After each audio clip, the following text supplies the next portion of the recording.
As the school year was wrapping up last May, our staff began looking ahead to summer projects and campaigns, and one that has been such an important part of Century's calendar for years is our support for the families of Harbor City Elementary with back-to-school supplies. This was my first year in this role, and I was excited to get to know more about Harbor City and what makes this connection so special.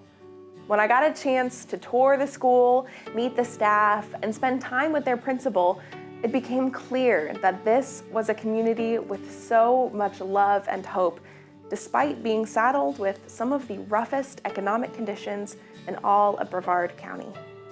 One of the things that their principal made clear was that they were going to need more help than ever before. Grace came to our next meeting and dropped a big challenge on us. In the past, we've worked hard to provide a $35 gift card for every family who qualifies for the free and reduced lunch program at Harbor City Elementary. At her meeting, Grace had learned that this year, every family in the school qualified for that program, bringing our total number of gift cards up to 310.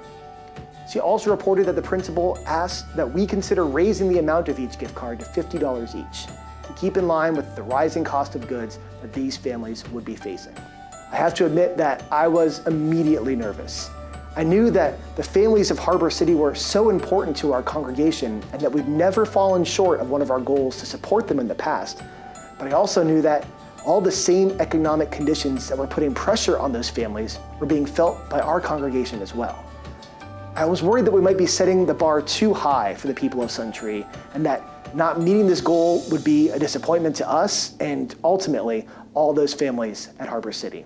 There was some nervousness amongst our staff at the size of our goal, but we felt God moving through this request, and we knew that God would work through our congregation as well.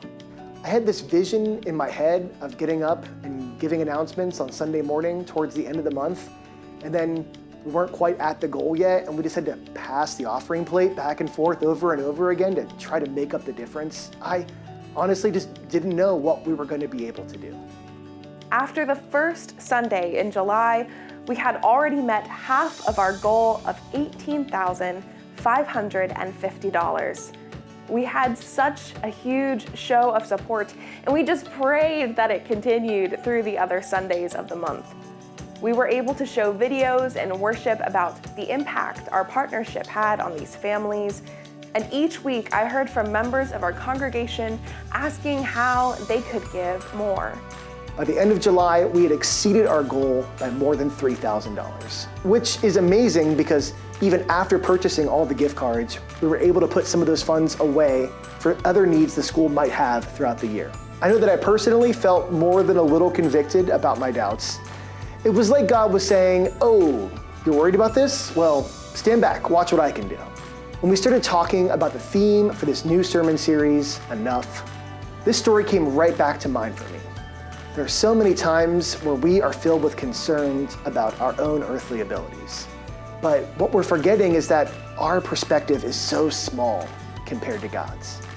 In God's kingdom economy, when we work together and share generously, no matter the circumstances, there's always enough. And when we decide to let God move through us, especially as a congregation, we can accomplish amazing things.